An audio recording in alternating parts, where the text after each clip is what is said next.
वाणी प्रचारिणे निर्विशेष शून्यवादी पाश्चात्य देशतारिणे जय श्री कृष्ण चैतन्य प्रभु नित्यानंद श्री अद्वैत गदाधर श्रीवासादि गौरभक्तवृंदा हरे कृष्ण कृष्ण कृष्ण हरे हरे हरे राम राम राम हरे हरे। ओम नमो भगवते वासुदेवाय ओम नमो भगवते वासुदेवाय ओम नमो भगवते वासुदेवाय। निगमकल्पतरोर्गलितं फलं शुगमुखात् अमृतद्रवसंयुतं पिबता भागवतं रसमालयं मुहुरहो रसिका भुवि भावुकाः। नारायणं नमस्कृत्यं नरं चैव नरोत्तमं देवीं सरस्वतीं व्यासं ततो जयमुदीरयेत्। नष्टप्रायेषु भद्रेषु नित्यं भागवत सेवया भगवती उत्तमश्लोके भक्तिर्भवति नैष्टिकीम्। कृष्णाय वासुदेवाय देवकी नंदनाय च नंदगोपकुमाराय गोविंदाय नमो नमः। हरे कृष्ण। श्रीमद् ഭാഗവതം ചതുർത്ഥ സ്കന്ധം 28ാമത്തെ അധ്യായം. പുരഞ്ജനൻ അടുത്ത ജീവിതത്തിൽ സ്ത്രീയായിത്തീരുന്നു. ശ്ലോകം 48 മുതൽ 52 വരെ വായിക്കാം. ഉത്തിഷ്ഠോത്തിഷ്ഠ രാജർഷേ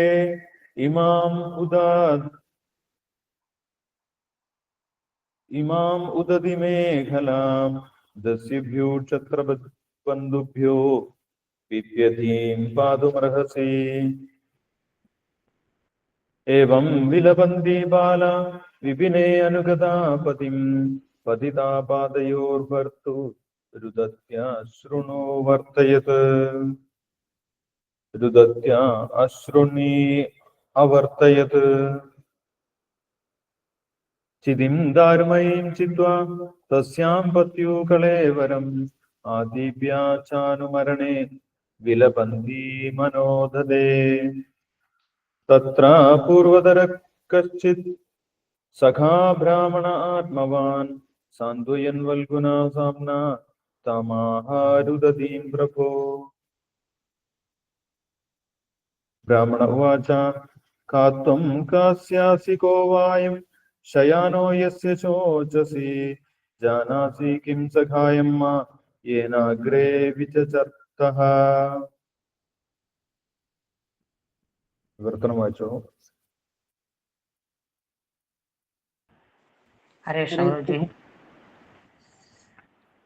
ആരാണ് വായിക്കുന്നത്? സെൽവമാതാജി ഇല്ലേ? ഹരേ കൃഷ്ണ. ഹരേ കൃഷ്ണ. വായിച്ചോ. ഓം നമോ ഭഗവതേ വാസുദേവായ. ഓം നമോ ഭഗവതേ വാസുദേവായ. ഓം നമോ ഭഗവതേ വാസുദേവായ. ശ്രീമദ് ഭാഗവതം സ്കന്ധം 4-2 അധ്യായം 28. പുരഞ്ജനൻ അടുത്ത ജീവിതത്തിൽ സ്ത്രീയായിത്തീരുന്നു. ശ്ലോകം 48. ഉത്തിഷ്ഠോത്തിഷ്ഠ രാജർഷേ ഇമാമോദതി മേഖലം ദസ്യക്ഷത്രബന്ധുഭ്യോ വിഭക്തിം പാതുമർഹസി. വിവർത്തനം. അല്ലയോ രാജശ്രേഷ്ഠ, ദയവായി എഴുന്നേൽക്കുക. നോക്കൂ, ഈ ലോകം ജലത്താൽ ചുറ്റപ്പെട്ടിരിക്കുന്നു. കൊള്ളക്കാരാലും രാജാക്കന്മാരെന്ന് പറയപ്പെടുന്നവരാലും ആക്രമിക്കപ്പെടുന്നു. ലോകം വല്ലാതെ ഭയന്നിരിക്കുന്നു. അവളെ സംരക്ഷിക്കേണ്ടത് അങ്ങയുടെ ധർമ്മമാണ്. ശ്ലോകം 49. ഏവം വിലപന്തി ബാല വിപിനേ അനുഗതാപതി പതിതാ പാദയോർഭർത്തു ഹൃദയശൃണുവർത്തയത്. വിവർത്തനം. വിജനമായ വനത്തിൽ ഭർത്താവിന്റെ ഏറ്റവും വിനീതയായ ആ പത്നി അപ്രകാരം അവന്റെ മൃതദേഹത്തിന്റെ പാദങ്ങളിൽ വീണ് അതിദയനീയമായി വിലപിച്ചു. അവളുടെ കണ്ണുകളിൽ നിന്ന് ധാരധാരയായി കണ്ണുനീർ വാർന്നൊലിച്ചു. ശ്ലോകം 50. ചിതിം ദാരുമയീം ജിത്വാ തസ്യാം പത്യുകളേവരം ആദീപ്യജാനമരണേ വിലപന്തി മനോദതയും. വിവർത്തനം: അവൾ പിന്നീട് വിറകുകൾ അടുക്കി ചിതയൊരുക്കി ഭർത്താവിന്റെ മൃതദേഹം അഗ്നി കൊളുത്താൻ അതിന്മേൽ വെച്ചു. ഒരുക്കങ്ങൾ പൂർത്തിയായപ്പോൾ ചിതയിൽ പ്രവേശിച്ച് ആത്മത്യാഗം ചെയ്യാൻ അവൾ തയ്യാറെടുത്തു. ശ്ലോകം 51. യത്ര പൂർവതര കച്ചിൽ സഖാ ബ്രാഹ്മണാത്മവൻ സാന്തയൻ വൽഖുനാ സാമ്ന താമാഹരുലതീം പ്രഭോ. വിവർത്തനം: എന്റെ പ്രിയപ്പെട്ട രാജാവേ, പുരഞ്ജന രാജാവിന്റെ പഴയ സുഹൃത്തായിരുന്ന ഒരു ബ്രാഹ്മണൻ ആ സ്ഥലത്തേക്ക് വരികയും രാജ്ഞിയെ മധുരവാക്കുകളാൽ സാന്ത്വനിപ്പിക്കാൻ ആരംഭിക്കുകയും ചെയ്തു. ശ്ലോകം 52. ബ്രാഹ്മണോവാച കാത്തം കസ്സാസി ഗോവായം ശയാനോ യസ്യ ശോചസി ജനാസി കിം സഖായാമാം യനാഗ്രേ വിജശക്തഃ. വിവർത്തനം: ബ്രാഹ്മണൻ താഴെ പറയും പോലെ ആരാഞ്ഞു. നീ ആരാണ്? ആരുടെ പത്നി അല്ലെങ്കിൽ പുത്രിയാണ് നീ? ഇവിടെ കിടക്കുന്ന ഈ മനുഷ്യൻ ആരാണ്? ഈ മൃതദേഹത്തിന്റെ പേരിൽ നീ ദുഃഖിക്കുന്നതായി തോന്നുന്നു. നിനക്ക് എന്നെ തിരിച്ചറിയാൻ കഴിയുന്നില്ലേ? ഞാൻ നിന്റെ ശാശ്വത മിത്രമാണ്. മുമ്പ് പലവട്ടം എന്നോട് ഉപദേശം തേടിയത് നിനക്ക് ഓർമ്മയുണ്ടാകും. ഹരേ കൃഷ്ണ. ഹരേ കൃഷ്ണ പ്രഭുജി. ഹരേ കൃഷ്ണ. Thank you Selva Mataji. ഹരേ കൃഷ്ണ.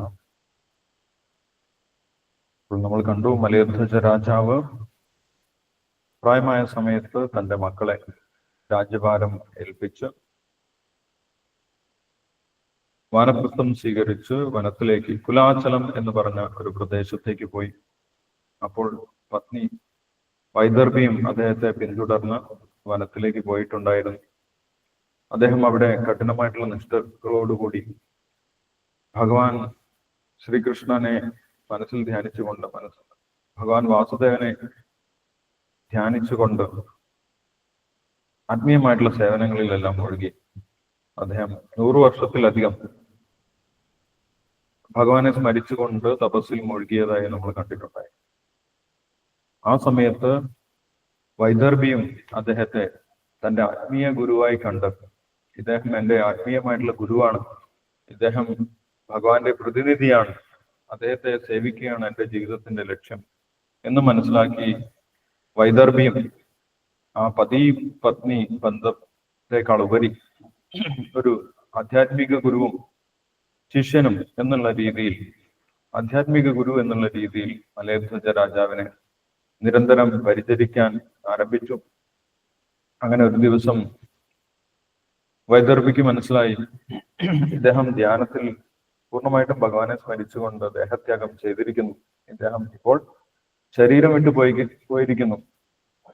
തൻ്റെ പതിയും തൻ്റെ ഗുരുവുമായിട്ടുള്ള മലയധ്വജൻ ഇപ്പോൾ ജീവിച്ചിരിക്കുന്നില്ല, അദ്ദേഹത്തിന്റെ ശരീരത്തിൽ നിന്ന് പ്രാണൻ പോയിട്ടുണ്ട് എന്ന് വൈദർഭിക്ക് മനസ്സിലായി. ആ സമയത്ത് അവൾ ഇണമാനിനെ വേർപെട്ട പേടമാനിനെ പോലെ വിലപിക്കാൻ തുടങ്ങി എന്ന് പറയും. അങ്ങനെ വളരെയധികം ദുഃഖത്തോടെ ഇരിക്കുന്ന വൈദർഭിയുടെ അവസ്ഥയാണ് നമ്മൾ ഇപ്പോൾ വായിച്ചിട്ടുള്ളത്.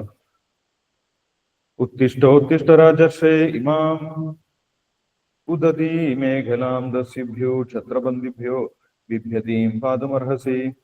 അപ്പോൾ വളരെ പ്രധാനപ്പെട്ട ഒരു കാര്യം ഇവിടെ വൈദർഭി സൂചിപ്പിക്കുന്നുണ്ട്. ഉണരൂ രാജാവേ, അങ്ങ് രാജർഷിയാണ്. അങ്ങയുടെ സാന്നിധ്യമുള്ളത് കൊണ്ടാണ് ഈ രാജ്യത്തിൽ കള്ളന്മാരും അക്രമികളും ഭീകരവാദികളും പ്രവർത്തിക്കാതിരിക്കുന്നത്. ഒരു ധാർമ്മികനായിട്ടുള്ള രാജാവ് രാജ്യത്തുണ്ട് എന്ന് കണ്ടു കഴിഞ്ഞാൽ അക്രമികൾക്കും ഭീകരവാദികൾക്കും ഭയമുണ്ടാകും. അവര് രാജ്യത്തിൽ അക്രമം അഴിച്ചുവിടാതെ അടങ്ങിയിരിക്കും. എന്നാൽ രാജാവിന്റെ അസാന്നിധ്യത്തിൽ, രാജാവ് രാജ്യത്തില്ല എന്ന് കണ്ടു കഴിഞ്ഞാൽ ആ സമയത്ത് തന്നെ അക്രമികൾ, ഭീകരവാദികൾ തലപൊക്കും എന്നാണ് പറയുന്നത്. ദസ്യുഭ്യോ ക്ഷത്രബന്ധുഭ്യോ, ദസ്യു കൊള്ളക്കാർ, അക്രമികൾ, ക്ഷത്രബന്ധിഭ്യോ രാജാവിന്റെ വേഷത്തിലുള്ള കൊള്ളക്കാർ. അപ്പോൾ എല്ലാ രാജ്യം ഭരിക്കുന്നത് യഥാർത്ഥ രാജാക്കന്മാരായിക്കൊള്ളണമെന്നില്ല. രാജർഷിമാരാണ് രാജ്യം ഭരിക്കുന്നതെങ്കിൽ അവിടെ ധർമ്മം പുലരും. എന്നാൽ പല രാജ്യങ്ങളും ഭരിക്കുന്നത് ക്ഷത്രബന്ധുക്കളാണ്. രാജാവിന്റെ സ്വഭാവമില്ലാത്ത, രാജാവിന്റെ യോഗ്യതയില്ലാത്ത, രാജാവിന്റെ സ്ഥാനത്തിരിക്കുന്ന വ്യക്തികൾ അവരും കൊള്ളക്കാരെ പോലെ, അക്രമികളെ പോലെ, ഭീകരവാദികളെ പോലെ പ്രവർത്തിക്കും. അതുകൊണ്ട് അങ്ങ് ഉണരും, ഞങ്ങളെയൊക്കെ രക്ഷിക്കും. ഞങ്ങളെ പോലെയുള്ള സാധുക്കൾക്ക് അങ്ങേ പോലെയുള്ള രാജർഷിമാരാണ് സംരക്ഷണം നൽകുന്നത് എന്നുള്ള കാര്യം പറഞ്ഞു. മറ്റൊരു തലത്തിൽ കൂടി ഇവിടെ ശീലപ്രഭാതർ വിശദീകരിക്കുന്നുണ്ട്. വൈദർഭി മലയധ്വജ രാജാവിനെ രാജാവായിട്ട് മാത്രമല്ല വാനപ്രസ്ഥ സമയത്ത് ആത്മീയ ഗുരുവായിട്ടും കണ്ടിട്ടുണ്ടായിരുന്നു. അപ്പോൾ ഒരു ആത്മീയ ഗുരുവിന്റെ തിരോഭാവത്തിന്റെ സമയത്ത്, അല്ലെങ്കിൽ ഒരു ആത്മീയ ഗുരു ഒരു ആത്മീയ പ്രസ്ഥാനം സ്ഥാപിച്ചു, അദ്ദേഹം പോയി കഴിഞ്ഞാൽ, ഈ ലോകം വിട്ടുപോയി കഴിഞ്ഞാൽ അവിടെയും ഇങ്ങനെയുള്ള പ്രശ്നങ്ങളൊക്കെ ഉടലെടുക്കാൻ സാധ്യതയുണ്ട്. ആ ആത്മീയ ഗുരുവിന്റെ അസാന്നിധ്യത്തിൽ ചിലപ്പോൾ അഭക്തന്മാരും കപട ആചാര്യന്മാരും ആ ആത്മീയ പ്രസ്ഥാനത്തെ മുതലെടുക്കാൻ സാധ്യതയുണ്ട്. അതുകൊണ്ട് ഭക്തന്മാർ ജാഗ്രതയുള്ളവരായിരിക്കണം എന്നുള്ള കാര്യം ശ്രീല പ്രഭാതർ വിശദീകരിക്കുന്ന. ആത്മീയ ഗുരുവിന്റെ അസാന്നിധ്യത്തിൽ യഥാർത്ഥ ശിഷ്യൻ ദുഃഖിക്കുകയാണ് ചെയ്യുന്നത്. ഇവിടെ വൈദർഭിയുടെ ദുഃഖം പോലെ അത് യഥാർത്ഥത്തിലുള്ള ദുഃഖമാണ്. ആ സമയത്ത് ശിഷ്യന് ദുഃഖമുണ്ടാകും. ഞാൻ ആത്മീയമായിട്ട് ഉയർന്ന വ്യക്തിയാണ്, ഞാൻ ഒരിക്കലും ദുഃഖിക്കുകയില്ല എന്നൊന്നും അവർ പറയുന്നില്ല.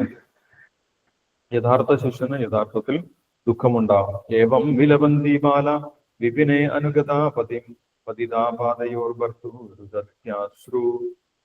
ദുദത്യാശ്രൂണി അവർത്തയത്. അവൾ അത്യധികം ദുഃഖിതയായി കരഞ്ഞുകൊണ്ടിരുന്നു വൈദർഭി എന്ന് പറയും. അത് സ്വാഭാവികമാണ്. തന്റെ ഭർത്താവുമാണ്, തന്റെ ആധ്യാത്മിക ഗുരുവുമാണ് ഇപ്പോൾ ദേഹം വിട്ടു പോയിട്ടുള്ളത്. അതിൽ അവൾ വളരെയധികം ദുഃഖിതയായി എന്ന് പറയും. അതിനുശേഷം പിന്നീട് അവൾ സ്വാഭാവിക അവസ്ഥയിലേക്ക് വന്നു. തന്നെ ഇവിടെ സഹായിക്കാൻ ആരുമില്ല, തന്റെ ഭർത്താവിന്റെ സംസ്കാര ചടങ്ങുകളൊക്കെ ചെയ്യാൻ താൻ മാത്രമേ ഉള്ളൂ എന്ന് വൈദർഭിക്ക് മനസ്സിലായി. അതുകൊണ്ട് അവൾ തന്നെ ആ വനത്തിൽ നിന്ന് ഉണങ്ങിയ വിറകുകളൊക്കെ ശേഖരിച്ചു.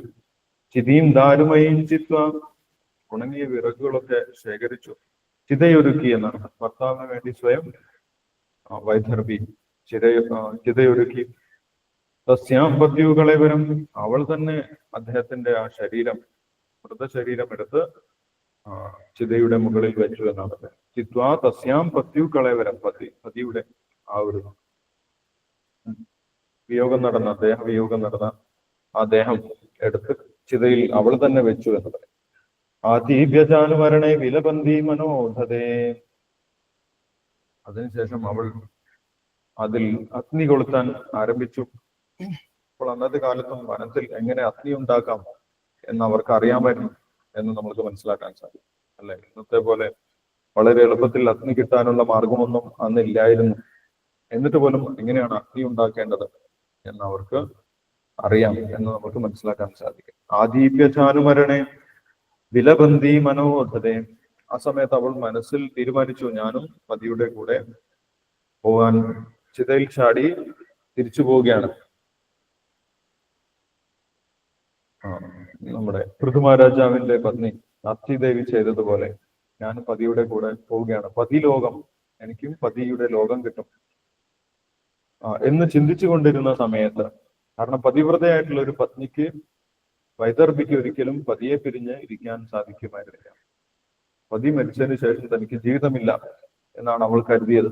അതുകൊണ്ട് അനുമരണേ ആദീപ്യ അനുമരണത്തിന് വേണ്ടി അവൾ തയ്യാറെടുത്തു എന്നാണ് പറയുന്നത്. ഭർത്താവിന്റെ കൂടെ ചിതയിൽ ധരിച്ച് ഭർത്താവിന്റെ ലോകത്തിലേക്ക് പോകാൻ അവൾ തീരുമാനിച്ചു എന്നാണ് പറയുന്നത്. അങ്ങനെ അവൾ ദുഃഖിച്ചുകൊണ്ട് ഇരിക്കുന്ന സമയത്ത് ആണ് ഒരു ബ്രാഹ്മണൻ അവിടെ പ്രത്യക്ഷനായത് എന്ന് പറയും.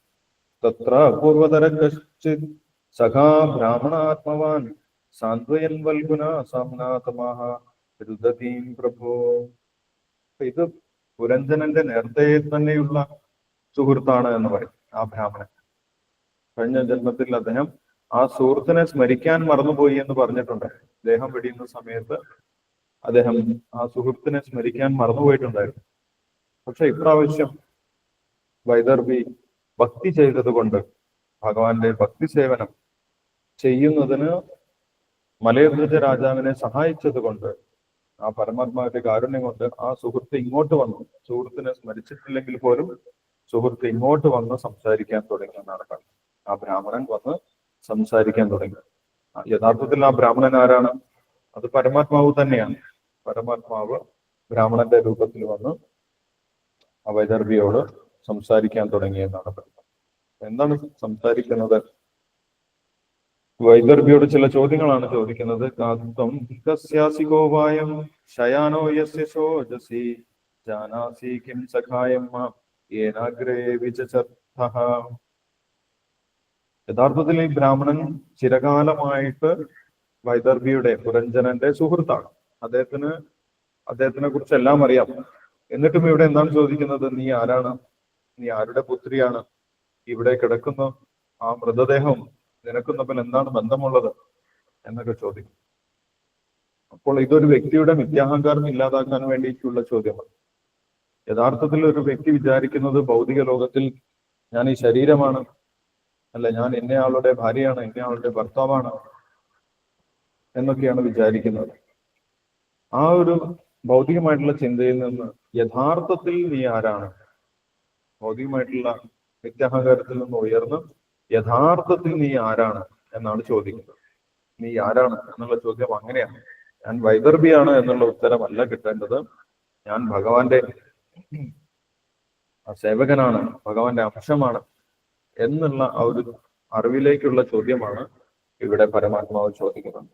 അപ്പോൾ ഈ ചോദ്യമൊക്കെ വരുന്നത് പരമാത്മാവിന്റെ അനുഗ്രഹം കൊണ്ടാണ്. ഒരു വ്യക്തിക്ക് ഞാൻ ആരാണ് എന്നുള്ള ചോദ്യം വരുന്നത് ബ്രഹ്മജിജ്ഞാസ ആത്മീയമായിട്ട് ഉയരുന്ന സമയത്താണ് ബ്രഹ്മജിജ്ഞാസ ഉണ്ടാകുന്നത്. ഞാൻ യഥാർത്ഥത്തിൽ ആരാണ്? ഞാൻ യഥാർത്ഥത്തിൽ എന്താണ് ചെയ്യേണ്ടത്? ഞാൻ എങ്ങനെയാണ് ഇവിടെ വന്നുപെട്ടത്? ഞാൻ എങ്ങോട്ടാണ് പോകുന്നത് എന്നൊക്കെ ആത്മീയമായിട്ട് ഉയരാൻ സാധ്യതയുള്ള ആളുകൾ ചോദിക്കും. അപ്പൊ ആ ചോദ്യം പരമാത്മാവിന്റെ അനുഗ്രഹം കൊണ്ട് വരുന്നതാണ് എന്ന് നമ്മൾക്ക് മനസ്സിലാക്കാൻ സാധിക്കും. ഇപ്പോൾ പരമാത്മാവ് ബ്രാഹ്മണ രൂപത്തിൽ വന്ന് വൈദർഭിയോട് ഈ ചോദ്യങ്ങളൊക്കെ ചോദിക്കുന്നത്. നീ ആരാണ്? നീ ആരുടെ പത്നിയാണ്? ആർക്ക് വേണ്ടിയാണ് നീ വിലപിക്കുന്നത്? ഈ മരിച്ചു കിടക്കുന്നത് ആരാണ്? നിനക്ക് എന്നെ ഓർമ്മയില്ലേ? നീ ഒരുപാട് കാലം എന്നിൽ നിന്നും പലവട്ടം ഉപദേശം ചോദിച്ചിട്ടുണ്ടായിരുന്നു പൂർവ്വജന്മങ്ങളിലായിട്ട്. നിനക്ക് എന്നെ ഓർമ്മയുണ്ടോ എന്നുള്ള കാര്യമൊക്കെയാണ് ആ ബ്രാഹ്മണൻ ചോദിക്കുന്നത്. ഈ ചോദ്യങ്ങളെല്ലാം ആ വൈദർഭിയുടെ യഥാർത്ഥ ഐഡന്റിറ്റിയിലേക്ക്, യഥാർത്ഥ ആത്മസ്വരൂപത്തിലേക്കുള്ള ചോദ്യങ്ങളാണ്. അതിന്റെ ഉത്തരങ്ങൾ ബ്രാഹ്മണൻ തന്നെ പറഞ്ഞു കൊടുക്കുന്നുണ്ട്. നമുക്ക് അടുത്ത ശ്ലോകങ്ങളിൽ കാണാം. നമുക്ക് നാമജപം തുടരാം. ഹരേ കൃഷ്ണ. हरे कृष्णा प्रभु जी. हरे कृष्णा. श्रीराम जप।